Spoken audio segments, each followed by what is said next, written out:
The Galactic Institute of Martial Craftsmanship stood as a monument to 10,000 years of interstellar cooperation. Its crystalline spires reached toward the purple skies of Nexus Prime, reflecting the light of 3 distant suns.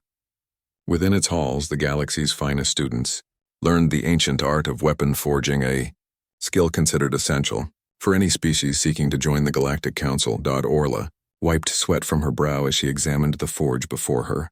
The equipment was unfamiliar, designed for species with different physiologies, but she'd made do with worse. Beside her, James was already sketching designs on his datapad. His eyes focused with an intensity that made the other students uncomfortable. Their instructor, Master Velkath, moved through the workshop on 6 chitinous legs. The Velkori were renowned weaponsmiths, their exoskeletons naturally resistant to heat, their multiple limbs capable of working metal with precision no human could match. Velkath's compound eyes swept across the class of 30 students, representatives from species spanning half the galaxy. Today, Velkath's voice resonated through a translator chip. You will forge your first blade.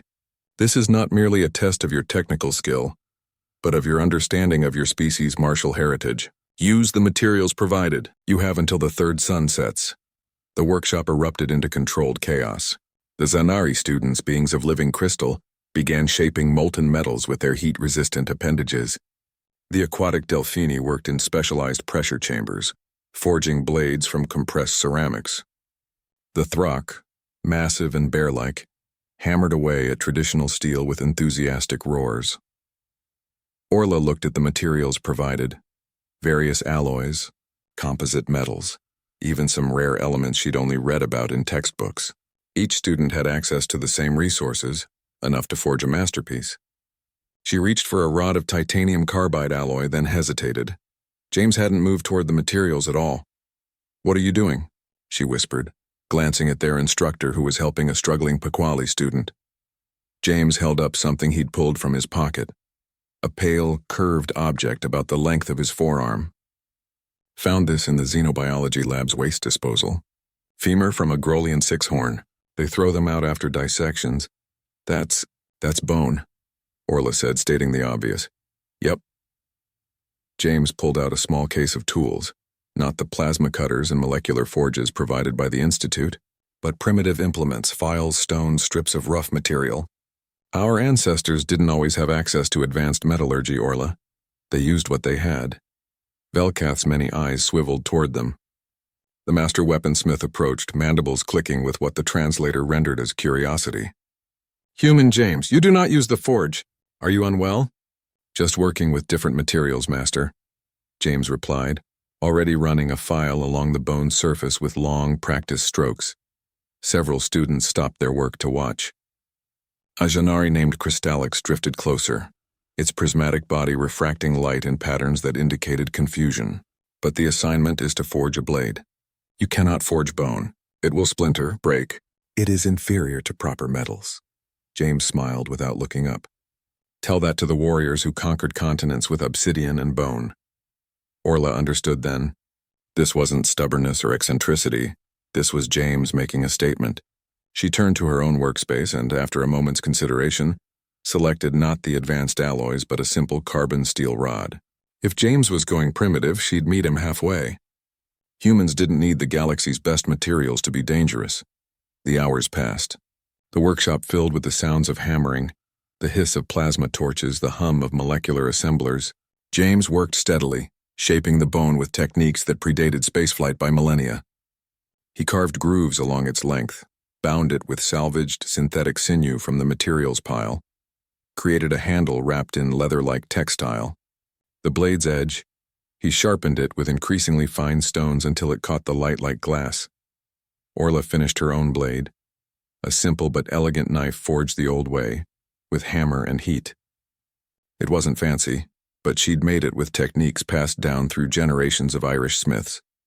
When the 3rd sun began its descent, Velkath called the class to order.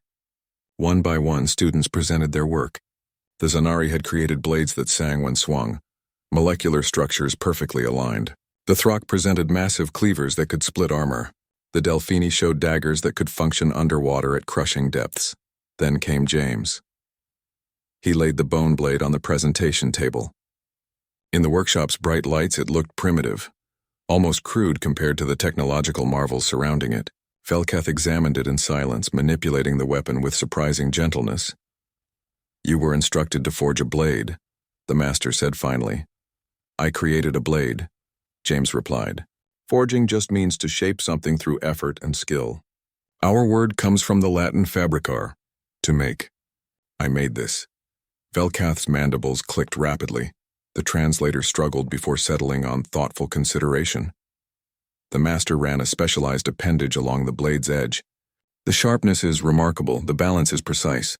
But it is bone, human James, it will not last. Against a proper metal blade, it would shatter." "Maybe," James acknowledged. "But my ancestors hunted megafauna with these. They fought wars, carved empires, survived ice ages. They didn't have the luxury of advanced metallurgy. They used what they could find and they made it work." Kristallix spoke up, its voice tinkling like wind chimes. "But why demonstrate inferiority? The materials were provided. You chose to handicap yourself." Orla stepped forward, her own simple blade in hand. "He's showing you what makes humans dangerous, Kristallix. We don't need the best materials. We don't need advanced technology. Give us a rock, a stick, a piece of bone, and we'll find a way to turn it into a weapon. We'll find a way to survive." James picked up his bone blade, testing its weight. "Every species here comes from worlds with different resources.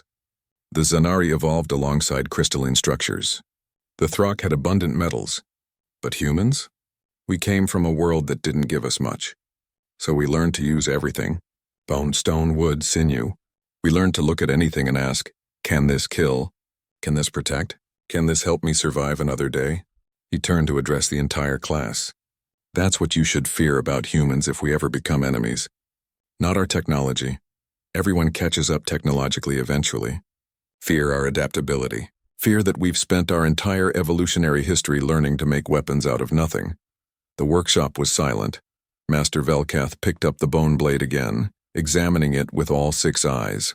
Then, to everyone's surprise, the master retrieved a piece of standard testing material, a block of synthetic flesh analog used to evaluate blade effectiveness.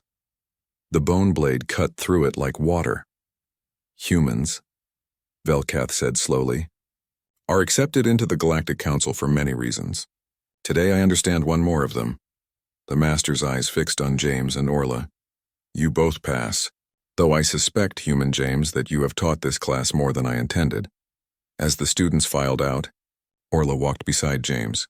"You know you could have just forged a normal blade and gotten the same grade, right?" James grinned, tucking the bone blade into his belt. "Where's the fun in that? Besides, the galaxy needs to understand something about humans." "What's that?" "That we're the species that looked at bones, rocks, and sticks and conquered our entire planet with them. Give us starships and plasma weapons and imagine what we'll do next."